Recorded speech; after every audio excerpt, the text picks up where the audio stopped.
নমস্কার, আমি অয়ন। কিশোরয় ছোটবেলার সাথী ইউটিউব চ্যানেলের তরফ থেকে আপনাদের সকলকে সুস্বাগত। বাংলা সাহিত্যের রোমাঞ্চকর কিছু গল্প আমরা প্রতি সপ্তাহে আপনাদের সামনে পরিবেশন করে থাকি। আজ আমরা নিয়ে এসেছি এরকমই একটি মণিমুক্ত। বিখ্যাত সাহিত্যিক মানিক বন্দ্যোপাধ্যায়ের রচিত গল্প প্রাগৈতিহাসিক। শুরু করা যাক।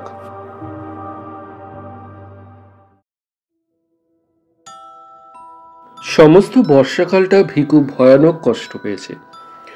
আষাঢ় মাসের প্রথমে বসন্তপুরের বৈকুণ্ঠ সাহার গদিতে ডাকাতি করতে গিয়ে তাদের দলকে দল ধরা পড়ে যায়। 11 জুনের মধ্যে কেবল ভিকুই কাঁধে একটা বর্ষার খোঁচাকে পালাতে পেরেছিল। রাতারাতি 10 মাইল দূরের মাথা ভাঙা পুলটার নিচে পৌঁছে অর্ধেকটা শরীর কাদায় ডুবিয়ে সরবনের মধ্যে দিনের বেলাটা লুকিয়েছিল। রাত্রে আরো 9 ক্রোশ পথ হেঁটে একেবারে পেল্লাদ বাগদির বাড়ি চিতলপুরে। পেল্লাদ তাকে আশ্রয় দেয়নি। কাঁধটা দেখিয়ে বলেছিল, খাওখান সহজ নয় সাঙ্গাত, উঠি পাকবো, গা ফুলবো, জানাজানি হইয়া গেলে আমি কনে যাবো। খুন তো যদি না করতিস। তোরই খুন করতে মন চাইতেছে পেল্লাদ। এই জন্মের লা সাঙ্গাত। বন কাছেই ছিল, মাইল 5 উত্তরে। ভিকু অগত্যা বনেই আশ্রয় নিল। পেল্লাদ নিজে বাঁশ কেটে বনের একটা দুর্গম অংশে সিঞ্জুরি গাছের নিবিড় ঝোপের মধ্যে তাকে একটা মাচা বেঁধে দিল। তাল পাতা দিয়ে একটা আচ্ছাদনও করে দিল। বলল, বাদলায় বাঘ টাক সব পাহাড়ের উপর গেছে গা। সাপে যদি না কাটে তো আরাম কইরাই থাকবি বেগু। খামু কি? সিরা গুড় দিলাম যে 6 দিন বাদে ভাত লইয়া আসুন। রোজ আইলে মানুষে সন্দেহ করবো না। কাঁধের ঘাটা লতাপাতা দিয়ে বেঁধে আবার আসবার আশ্বাস দিয়ে পেল্লাদ চলে গেল। রাত্রে ভিকুর জ্বর আসলো। পরদিন টের পাওয়া গেল পেল্লাদের কথাই ঠিক। কাঁধের ঘা ভিকুর পচে উঠেছে। ডান হাতটি ফুলে ঢোল হয়ে গেছে এবং হাতটি আর নাড়বার সামর্থ্য তার নেই। বর্ষাকালে যে বনে বাঘ বাস করতে চায় না, এমন অবস্থায় সেই বনে জলে ভিজে মশা ও পোকার উৎপাত সহে দেহের কোনো না কোনো অংশ হতে একটা যোগ টেনে ছেড়ে দিয়ে জ্বরে ও ঘায়ের ব্যথায় ধুকতে ধুকতে ভিকু 2 দিন 2 রাত্রি ওই ছোট্ট মাচাটুকুর উপর কাটিয়ে দিল। বৃষ্টির সময় ছাট লেগে সে ভিজে গেল। রোদের সময় ভাবসা ঘাড় ঘুমোটে সে হাঁপিয়ে হাঁপিয়ে শ্বাস টানল। পোকার অত্যাচারে দিবারাত্রি তার এক মুহূর্তে স্বস্তি রইল না। পেল্লাদ কয়েকটা বিড়ি দিয়ে গিয়েছিল, কিন্তু সেগুলিও ফুরিয়ে গিয়েছে।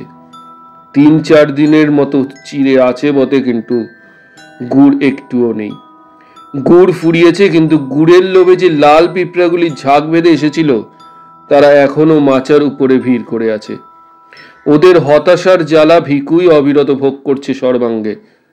মনে মনে পেল্লাদের মৃত্যু কামনা করতে করতে ভিকু তবু বাঁচবার জন্য প্রাণপণে যুঝতে লাগলো। যেদিন পেল্লাদের আসবার কথা সেদিন সকালে কলসির জলটাও তার ফুরিয়ে গেল।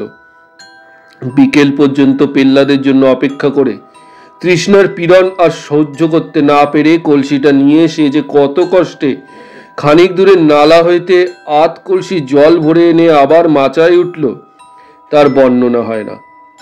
অসহ্য ক্ষুধা পাইলে শুধু চিরা চিবিয়ে সে পেট ভরালো। এক হাতে ক্রমাগত পোকা ও পিঁপড়েগুলি টিপে মারল। বিষাক্ত রস শুষে নেবে বলে নিজেই যোগ ধরে নিজেই ঘায়ের চারিদিকে লাগিয়ে দিল। সবুজ রঙের একটা সাপকে একবার মাথার কাছে সিঞ্জুরি গাছের পাতার ফাঁকে উকি দিতে দেখিয়া পুরো 2 ঘন্টা লাঠি হাতে সেদিকে চাইয়ে বসে রইল। তারপর 2-1 ঘন্টা অন্তরই চারদিকের ঝোপে ঝপাঝপ লাঠির বাড়ি দিয়ে মুখে যথাসাধ্য শব্দ করে সাপ তাড়াতে লাগলো। মরিবে না, সে কিছুতেই মরিবে না। বনের পশু যে অবস্থায় বাঁচে না, সেই অবস্থায় মানুষ সে বাঁচবেই। পেল্লাদ গ্রামান্তরে কুটুম বাড়ি গেছিল। পরদিনও সে ফিরল না। কুটুমবাড়ির বিবাহ উৎসবে তারই টেনে বেহুশ হয়ে পড়ে রইল। বনের মধ্যে ভিখু কিভাবে দিনরাত্রি কাটাচ্ছে 3 দিনের মধ্যে সে কথা একবারও তার মনে পড়ল না। ইতিমধ্যেই ভিখুর ঘা পচে উঠে লালচে রস গড়াতে আরম্ভ করেছে। শরীরও তার অল্প অল্প ফুলে উঠেছে। জ্বরটা একটু কমেছে বটে, কিন্তু সর্বাঙ্গের অসহ্য বেদনা দম চুটানো তারির নেশার মতোই ভিখুকে আচ্ছন্ন অভিভূত করে ফেলেছে। সে আর এখন ক্ষুধা তৃষ্ণা অনুভব করতে পারছে না। জোকেরা তার রক্ত শুষে শুষে কচি পটলের মতন ফুলে ওঠে, আপনা হতেই নিচে খসে পড়ে গেছে। সে টেরও পাচ্ছে না। পায়ের ধাক্কায় জলের কলসিটা একসময় নিচে পড়ে ভেঙে যায়। বৃষ্টির জলে ভিজে পুটলির মধ্যে চিড়েগুলি পচতে আরম্ভ করে। রাত্রে তার গায়ের গন্ধে আকৃষ্ট হয়ে মাচার আশেপাশে শিয়াল ঘুরে বেড়ায়। কুটুম বাড়ি থেকে ফিরে বিকেলের দিকে ভিখুর খবর নিতে গিয়ে ব্যাপার দেখে পেল্লাদ গভীরভাবে মাথা নাড়ল। ভিখুর জন্য এক বাটি ভাত ও কয়েকটা পুঁটি মাছ ভাজা আর একটু পুঁই চচ্চড়ি সে সঙ্গে নিয়ে গিয়েছিল। সন্ধ্যা পর্যন্ত ভিখুর কাছে বসে থেকে ওগুলি সে নিজেই খেয়ে ফেলল। তারপর বাড়ি গিয়ে বাঁশের একটি ছোট মই এবং তার বোনাই ভরতকে সঙ্গে করে ফিরে আসলো। মইয়ে শুয়ে তারা দুজনে ভিখুকে বাড়ি নিয়ে গেল। ঘরের মাচার উপর খড় বিছিয়ে শয্যা রচনা করে তাকে শুইয়ে রাখলো। আর এমনই শক্তপ্রাণ ভিখুর যে শুধু এই আশ্রয়টুকু পেয়েই বিনা চিকিৎসায় ও একরকম বিনা যত্নেই 1 মাস মুমূর্ষু অবস্থায় কাটিয়ে সে ক্রমে ক্রমে নিশ্চিত মরণকে জয় করে ফেলল। কিন্তু ডান হাতটি তার আর ভালো হলো না। গাছের মরা ডালের মতো শুকিয়ে গিয়ে অবশ অকর্মণ্য হয়ে পড়ল।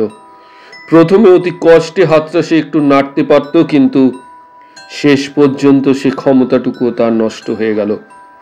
কাঁধের ঘা শুকিয়ে আসবার পর বাড়িতে বাইরের লোক কেউ উপস্থিত না থাকলে ভিখু তার একটিমাত্র হাতের সাহায্যে মাঝে মাঝে বাঁশের মই বেয়ে নিচে নামতে লাগলো এবং একদিন সন্ধ্যার সময় এক কাণ্ড করে বসল। পেল্লাদ সে সময় বাড়ি ছিল না, ভরতের সঙ্গে তারি গিলতে বাইরে গিয়েছিল। পেল্লাদের বোন গিয়েছিল ঘাটে। পেল্লাদের বউ ছেলেকে ঘরে শুয়ে আসে ভিখুর চাহনি দেখে তাড়াতাড়ি পালিয়ে যেতে চাইছিল, কিন্তু ভিখু তার একটা হাত চেপে ধরল। কিন্তু পেল্লাদের বউ বাগদির মেয়ে, দুর্বল শরীরে বা হাতে তাকে আয়ত্ত করা সহজ নয়। এক ঝটকায় হাত ছাড়িয়ে সে গাল দিতে দিতে চলে গেল। পেল্লাদ বাড়ি ফিরলে সব বলে দিল। তারির নেশায় পেল্লাদের মনে হলো এমন নেমো খারাপ মানুষটাকে একেবারে খুন করে ফেলাই কর্তব্য।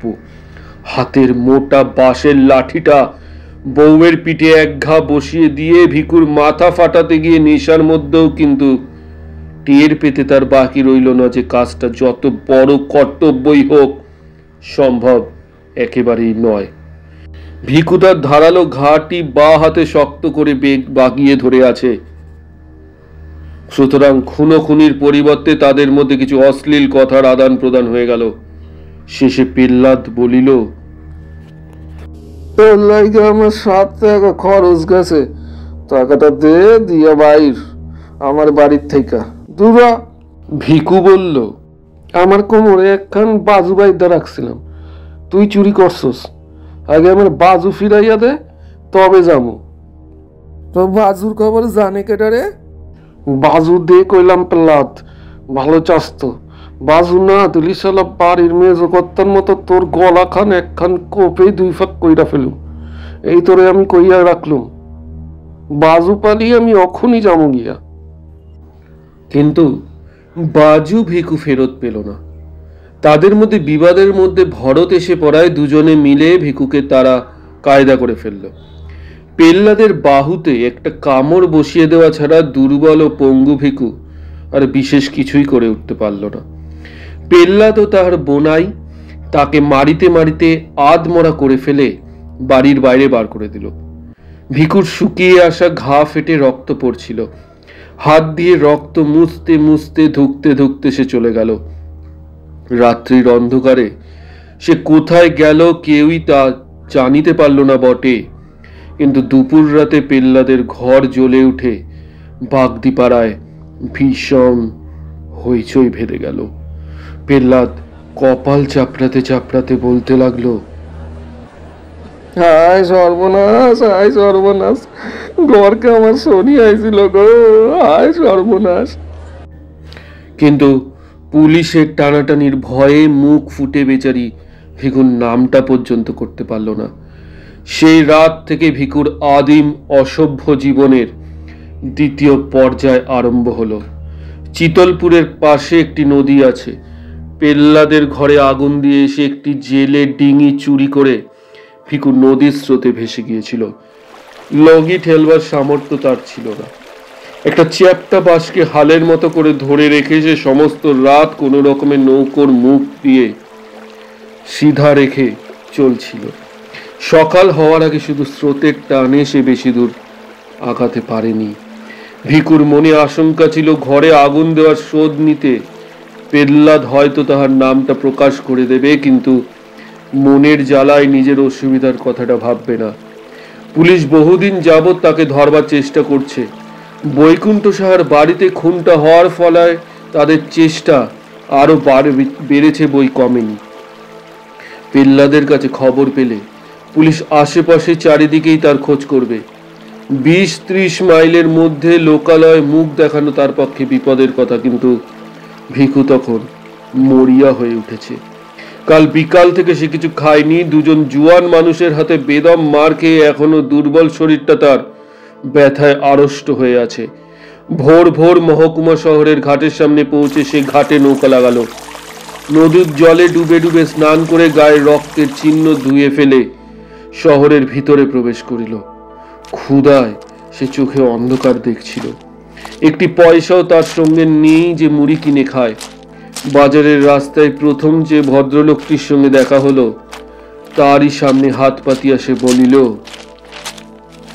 2 পয়সা দেবেন কর্তা?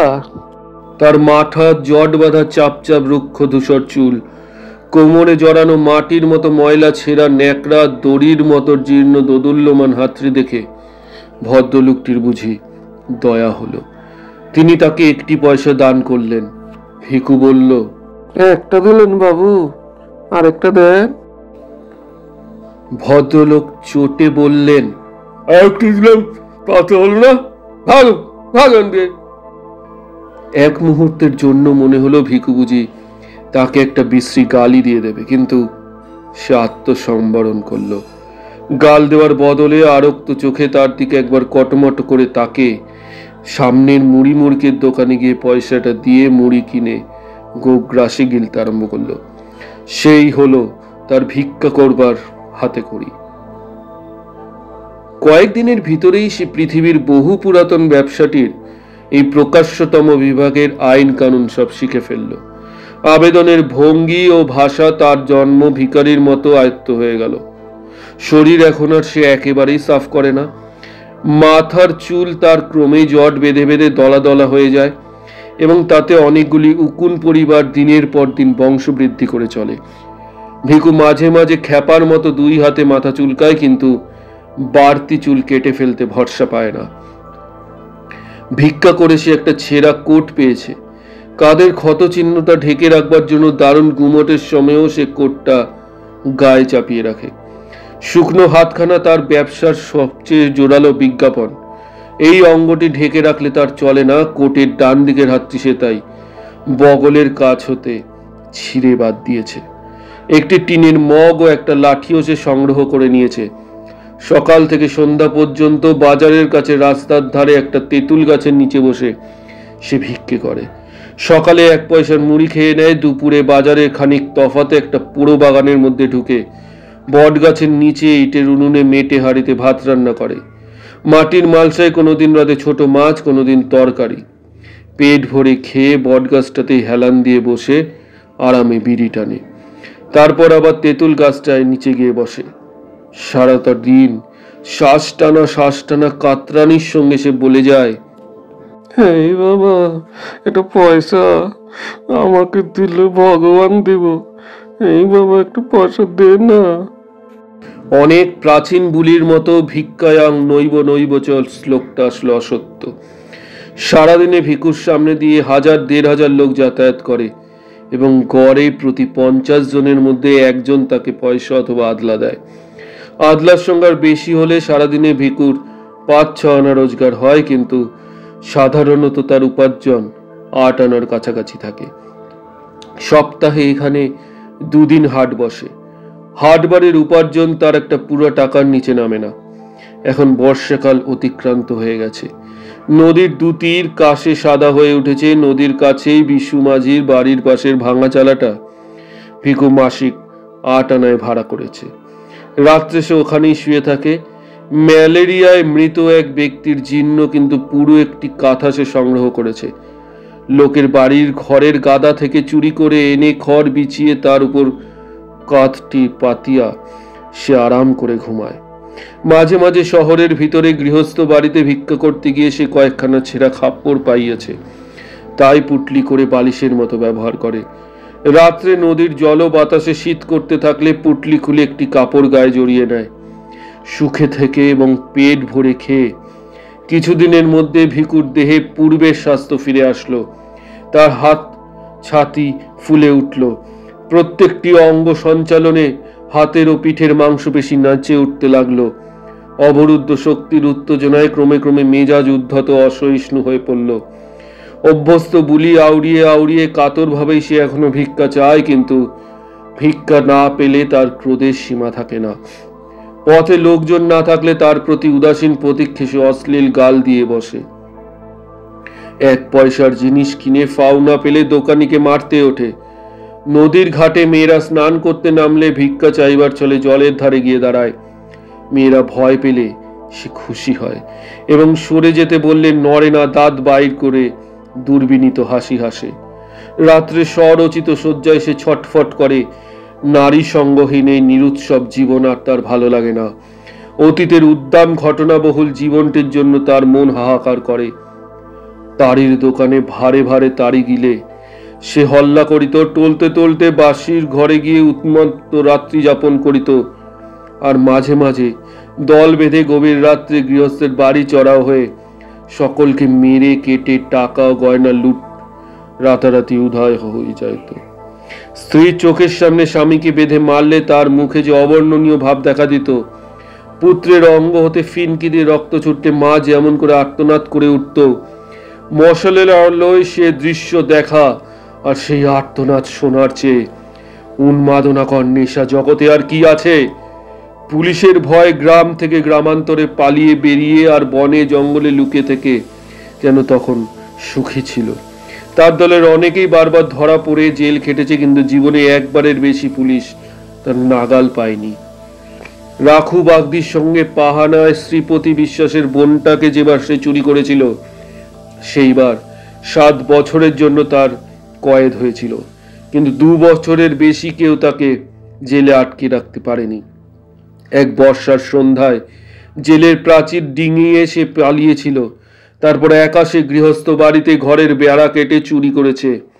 দিনে দুপুরে পুকুর ঘাটে একাকিনী গৃহস্থবধূর মুখ চেপে গলার হার হাতের বালা খুলে নিয়েছে। রাখুর বউকে সঙ্গে নিয়ে নোয়াখালী থেকে সমুদ্র ডিঙিয়ে পাড়ি দিয়েছে একেবারে হাতিয়ায়। 6 মাস পরে রাখুর বউকে হাতিয়ার ফেলিয়ে সেবার পরপর 3বার 3টে দল করে দূরে দূরে কত গ্রামে ডাকাতি করে বেরিয়েছে। তার সবগুলির নামও এখন তাহার মনে নেই। তারপরে সেদিন বৈকুণ্ঠ সাহার মেজ ভাইটার গলাটা সে দায়ের 1 কোপে 2 ভাগ করে দিয়ে এসেছে। কি জীবন তার ছিল, এখন কি হয়ে উঠেছে! মানুষ খুন করতে যার ভালো লাগতো, সে আজ ভিক্ষা না দিয়ে চলে গেলে পথচারীকে একটু টিটকিরি দেওয়ার মধ্যে মনের জ্বালা নিঃশেষ করে। দেহের শক্তি তার এখনো তেমনই অক্ষুণ্ণ আছে, সেই শক্তি প্রয়োগ করবার উপায়টাই তার নেই। কত দোকানে গভীর রাত্রে সামনে টাকার থোক সাজিয়ে একা বসে দোকানি হিসেব মেলায়। বিদেশগত কত পুরুষের গৃহে মেয়েরা একা থাকে, এদিকে ধারালো একটা অস্ত্র হাতে ওদের সামনে হুমকি দিয়ে পড়ে একদিনে বড়লোক হওয়ার পরিবর্তে বিষ্ণু মাঝির চালাটার নিচে সে চুপচাপ শুয়ে থাকে। ডান হাতটাতে অন্ধকারে হাত বুলিয়ে ভিখুর আফসোসের সীমা থাকে না। সংসারের অসংখ্য ভীরু ও দুর্বল নরনারীর মধ্যে এত বড় বুকের পাটা আর এমন একটা জোরালো শরীর নিয়ে শুধু একটা হাতের অভাবে সে যে মরে আছে, এমন কপালও কি মানুষের হয়? তবু এ দুর্ভাগ্য সে সহ্য করিতে পারে। আফসোসে নিবৃত্তি একা ভিখু আর তাকিতে পারে না। বাজারে ঢুকবার মুখেই একটা ভিখারিনী ভিক্ষা করতে বসে। বয়স তার বেশি নয়, দেহের বাঁধুনিও বেশ আছে, কিন্তু একটা পায়ে হাঁটুর নিচ থেকে পায়ের পাতা পর্যন্ত তার থকথকে তৈলাক্ত ঘা। এই ঘায়ের জোরে সে ভিখুর চেয়ে বেশি রোজগার করে, সেজন্য ঘাটিকে যে বিশেষ যত্নে সারতে দেয় না। ভিখু মধ্যে মধ্যে গিয়ে তাহার কাছে বসে, বলে, ঘাটি সারবো না লয়? ভিখারিনী বলে, খুব ওষুধ দিলে অক্ষণি সারে। ভিখু আগ্রহ নিয়ে বলে, সারাতে হবে, ওষুধ দিয়া চটপট সারাই গেল। ঘাটি সারলে তোর আর ভিক মাগদি হইব না, জানোস? আমি তোরে রাখুম। আমি থাকলি তো। কেন থাকবি না কেন? খামু পড়ামু আরামে রাখমু। পায়ের পরনি পাটি দিয়া গাঠ হইয়া বইয়া থাকবি? না করস তুই বিয়ের লেগে? অত সহজে ভুলবার মেয়ে ভিখারিনী নয়। খানিকটা তামাক পাতা মুখে গুজে সে বলে,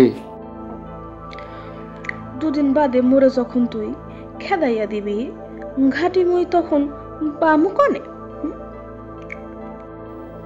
ভিখু আজীবন একনিষ্ঠ থাকবার প্রতিজ্ঞা করে, সুখে রাখবার লোভ দেখায়, কিন্তু ভিখারিনী কোনো মতেই রাজি হয় না।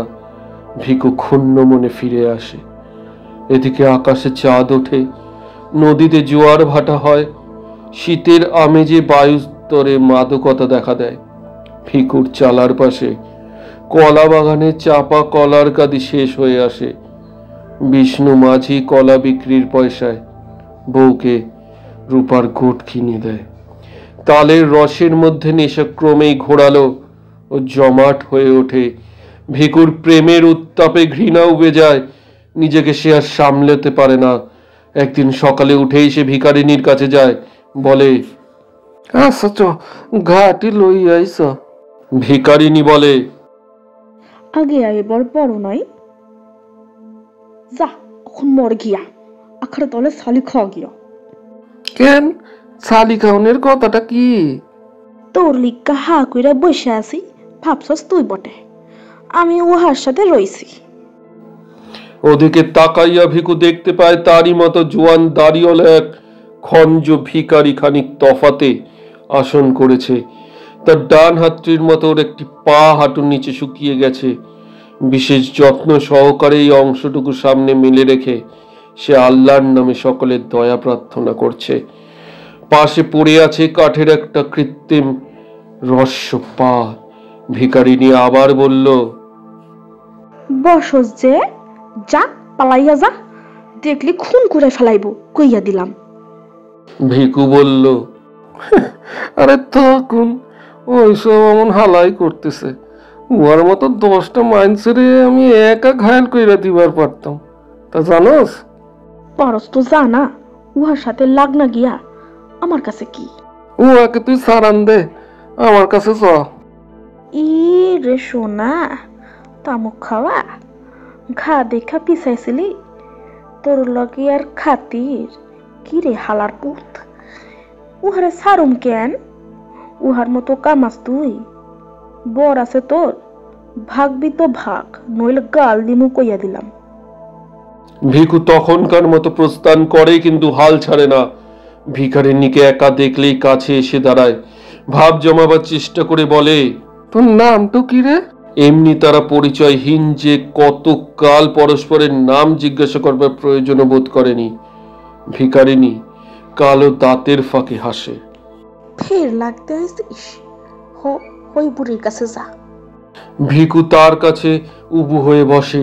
পয়সার বদলে অনেক চাল ভিক্ষা দেয় বলে আজকাল সে কাঁধে একটা ঝুলি ঝুলাইয়া বেড়ায়। ঝুলির ভিতর থেকে একটা প্রকাণ্ড মর্তমান কলা বের করে ভিখারিনীর সামনে রেখে বলে, খা, তোর লাইকা চুরি কইরা আনিয়াছি। ভিখারিনী তৎক্ষণাৎ খোসা ছাড়িয়ে প্রেমিকের দান আত্মসাৎ করে খুশি হয়ে বলে, নাম শুনবার চাস? 5 কর্মরের পাচি। তুই কলা দিছিস, নাম কইলাম, এবার ভাগ। ভিখু উঠবার নাম করে না। অত বড় একটা কলা দিয়ে শুধু নাম শুনে খুশি হওয়ার মতো শৌখিন সে নয়। যতক্ষণ পারে ধুলার উপর উবু হয়ে বসে পাঁচির সঙ্গে সে আলাপ করে। ওদের স্তরে নেমে না গেলে সে আলাপকে কেউ আলাপ বলে চিনতে পারবে না। মনে হবে পরস্পরকে তারা যেন গাল দিচ্ছে। পাঁচির সঙ্গীটির নাম বশির। তার সঙ্গেও সে একদিন আলাপ জমাবার চেষ্টা করলো। সেলাম মিয়া। বশির বলল, এদিকে ঘোরাফেরা কি জন্য? সেলাম মিয়া হতিছে, লাঠির ঘায়ে সিটটি একেবারে ছেচ্চা দিমুনে। দুজনে খুব খানিকটা গালমন্দ হয়ে গেল। তোরা এত বড় সাহস আমার সির সিসবি? তোর মতন 10টা মানুষের আমি খুন কইরা ফেলাম জানিস? আয় আয় দেখি, আয় কাছে আয়, এক কপি তোর মাথা সিরা দেবো।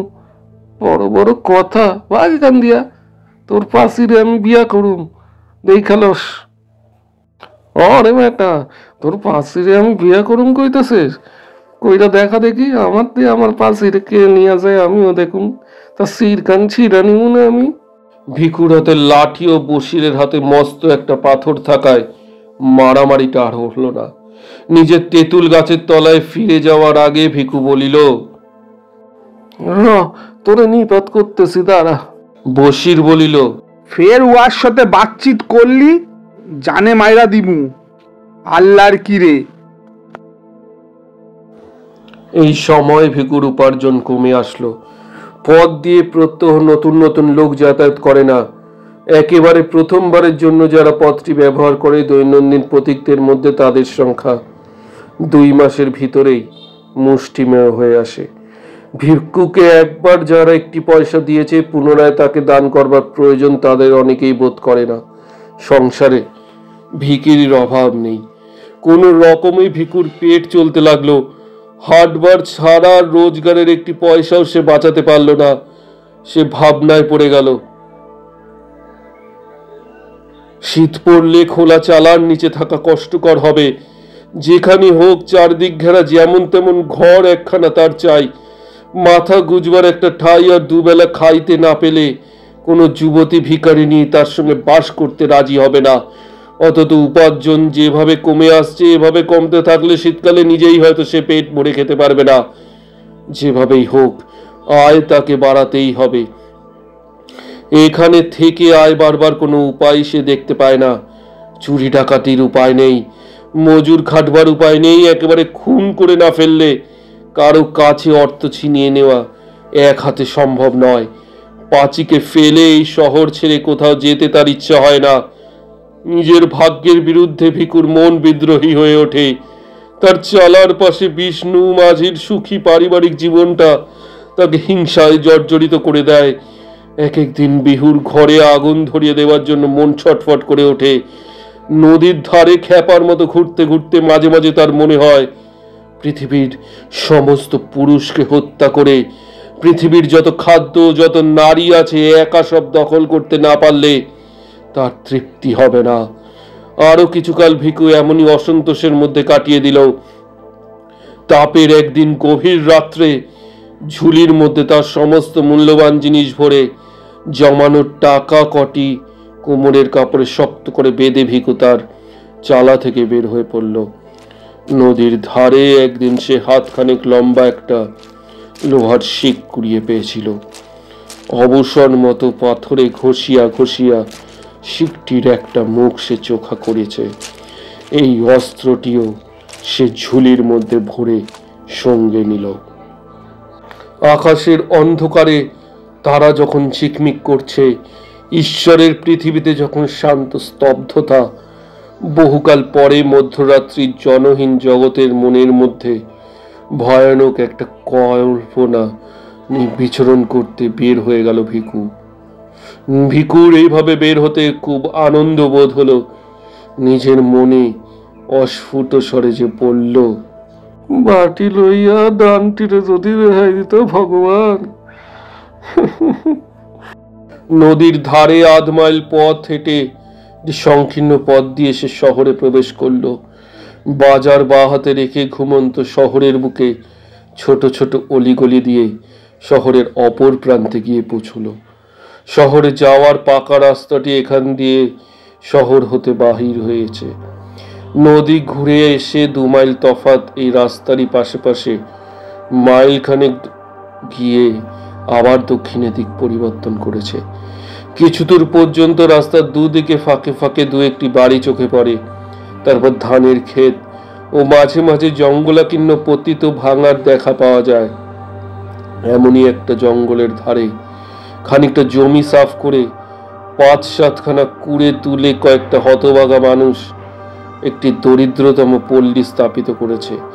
তার মধ্যে একটি করে বসিরের। ভোরে উঠে ঠকঠক শব্দে কাঠের পা ফেলে সে শহরে ভিক্ষা করতে যায়। সন্ধ্যার সময় ফিরে আসে। পাঁচি গাছের পাতা জ্বালিয়ে ভাত রাঁধে, বসির টানে তামাক। রাত্রে পাঁচি পায়ের ঘায়ে ন্যাকড়ার পটি জড়ায়। বাঁশের ঘাটে পাশাপাশি শুইয়া তারা কাটা কাটা কদর্য ভাষার গল্প করতে করতে তারা ঘুমিয়ে পড়ে। তাদের নীড়, তাদের শয্যা, তাদের দেহ হতে ব্যবসা পচা দুর্গন্ধ উঠে খড়ের চালের ফুটো দিয়ে বাইরের বাতাস মিশতে থাকে। ঘুমের ঘোরে বসির নাক ডাকে, পাঁচি বিড়বিড় করে বকে। ভিকু একদিন ওদের পিছু পিছু গিয়ে তাদের ঘর দেখে গিয়েছিল। অন্ধকারে সাবধানে ঘরের পিছনে গিয়ে বেড়ার ফাঁকে কান পেতে সে কিছুক্ষণ কচু বনের মধ্যে দাঁড়িয়ে রইল। তারপর ঘুরে ঘরের সামনে আসলো। ভিখারির কুড়ে দরজার ঝাপটি পাঁচি ভিতর থেকে বন্ধ করেনি, শুধু ঠেকিয়ে রেখেছিল। ঝাপটা সন্তর্পণে একপাশে সরিয়ে দিয়ে ঝুলি ভিতর হইতে শিকটি বাইর করে শক্ত করে ধরল। ঘরের মধ্যে প্রবেশ করলো। বাইরে তারার আলো ছিল, ঘরের ভিতরে সেটুকু আলোর অভাব। দেশলাই জ্বালবার অতিরিক্ত হাত নেই। ঘরের মধ্যে দাঁড়িয়ে ভিকু ভেবে দেখল বসিরের হৃৎপিণ্ডের অবস্থানটি নির্ণয় করা সম্ভব নয়। বাঁ হাতের আঘাত ঠিক জায়গা মতো না পড়লে বসির গোলমাল করবার সুযোগ পাবে। তাতে মুশকিল অনেক। কয়েক মুহূর্ত চিন্তা করে বসিরের মাথার কাছে সরে গিয়ে একটি মাত্র আঘাতে ঘুমন্ত লোকটা তালুর মধ্যে শিকের চোখা দিকটা সে প্রায় 3 আঙুল ভিতরে ঢুকিয়ে দিল। অন্ধকারে আঘাত কতদূর মারাত্মক হয়েছে বুঝবার উপায় ছিল না। শিকটা মাথার মধ্যে ঢুকেছে টের পেয়েও ভিখুটায় নিশ্চিন্ত হতে পারল না। এক হাতে সবলে বসিরের গলা চেপে ধরল। পাঁচিকে বলল, চুপ থাক, চিল্লাবি তো তোরেও মাইরা ফেলামু। পাঁচি চেঁচালো না, ভয় গোঙাতে লাগলো। ভিখু তখন আবার বলল, একটুকু আওয়াজ লয়, ভালা চাস তো একদম চুপ মাইরা থাক। বসির নিষ্পন্দ হয়ে গেলে ভিখু তার গলা থেকে হাত সরিয়ে দিল। দম নিয়ে বলল, আলোটা যাইলা দে পাচি। পাঁচি আলো জ্বালালে ভিখু পরম তৃপ্তির সঙ্গে নিজের কীর্তি চেয়ে দেখল। একটি মাত্র হাতের সাহায্যে অমন জোয়ান মানুষটাকে ঘায়েল করে গর্বের তার সীমা ছিল না। পাঁচির দিকে তাকিয়ে সে বলল, দেখছস কেটা কাইরে খুন করলো দেখছস? তখন পই পই কইয়া কইলাম মিয়া ভাই ঘোড়া ডেঙাইয়া ঘাস খাইবার লারবাগো। সারান দেও সইনে মিয়া ভাইয়ের ওইল গোসা কয় কিনা সির চাচা দেবো। দেন গো দেন, সিরটা আমার চাচাই দেন মিয়া ভাই। বসিরের মৃতদেহের সামনে ব্যঙ্গ ভরে মাথাটা একবার নত করিয়া ভিখু মাথা দুলিয়ে হা হা করে হাসতে লাগলো। ক্রুদ্ধ হয়ে বলল, তেরাইন বোয়া কেন গো? আরে কথা ক হার হবাইতো মাইয়া, তোরেও দিব নাকি সবার কইরা? হ্যাঁ? পাঁচি কাঁপতে কাঁপতে বলল, এবারে কি করবি? দেখ কি করি, পয়সা করি কনে গুইনা রাখছে আগে তাই ক। বসিরের গোপন সঞ্চয়ের স্থানটি পাঁচি অনেক কষ্টে আবিষ্কার করেছিল। ভিকুর কাছে প্রথমে সে অজ্ঞতার ভান করলো, কিন্তু ভিকু এসে চুলের মুঠি চেপে ধরলে প্রকাশ করতে পথ পেল না। বশিরের সমস্ত জীবনের সঞ্চয় কম নয়, টাকার আধুলিতে 100 টাকার উপর একটা মানুষকে হত্যা করে ভিখু পূর্বে এর চেয়ে অনেক বেশি উপার্জন করেছে। তবুও সে খুশি হলো, বলল, কি কি নিবি? পুটলি বাইদা ফেলা পাচ্ছি। তারপর রাত থাকতে মেলা করি, খানিক বাদে নবমীর চাঁদ উঠবো, আলোয় আলোয় পথটুকু পার হবো। পাঁচি পুটলি বাঁধিয়ে নিল। তারপর ভিকুর হাত ধরে খোঁড়াতে খোঁড়াতে ঘরের বাইরে এসে রাস্তায় গিয়ে উঠল। পূর্বাকাশের দিকে চেয়ে ভিকু বলল, তখনই চাঁদ উঠবো পাচ্ছি। পাঁচি বলল, আমরা জামু কনে?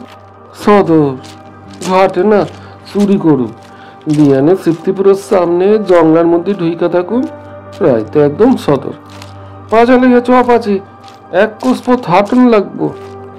পায়ের ঘা নিয়ে তাড়াতাড়ি চলতে পাঁচির কষ্ট হচ্ছিল।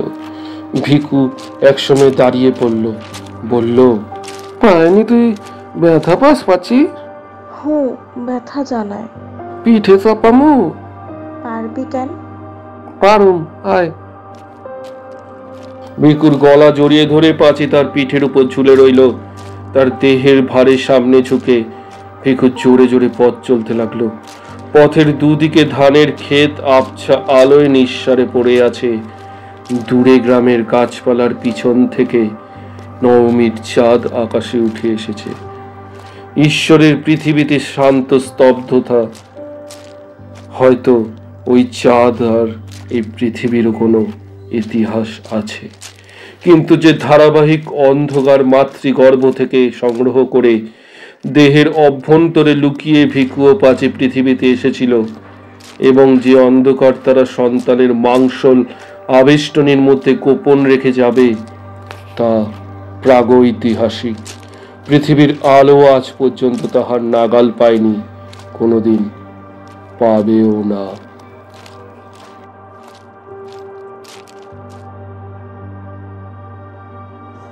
শুনছিলেন প্রাগৈতিহাসিক, রচনা মানিক বন্দ্যোপাধ্যায়। ভিকুর ভূমিকায় অয়ন, পাঁচির ভূমিকায় অয়ন্তিকা, বশিরের ভূমিকায় অঙ্কিত, পেল্লাদ, ভদ্রলোক এবং কথকের ভূমিকায় অয়ন। শব্দগ্রহণ, সঙ্গীত সংযোজন, এডিটিংয়ে অয়ন, নির্দেশনায় টিম কিশলয়। আপনাদের গল্প পাঠান ডেসক্রিপশনে দেওয়া আমাদের মেল আইডিতে। আমাদের সাথে জুড়ে থাকুন ফেসবুক এবং ইনস্টাগ্রামেও, লিঙ্ক ডেসক্রিপশনে। ধন্যবাদ, সাথে থাকবেন। আরও অনেক রহস্য, রোমাঞ্চ, ভৌতিক, কৌতুক, অলৌকিক গল্প শোনাবার জন্য আমরা প্রস্তুত। দেখা হবে আগামী গল্পে। আজকের মতো বিদায়।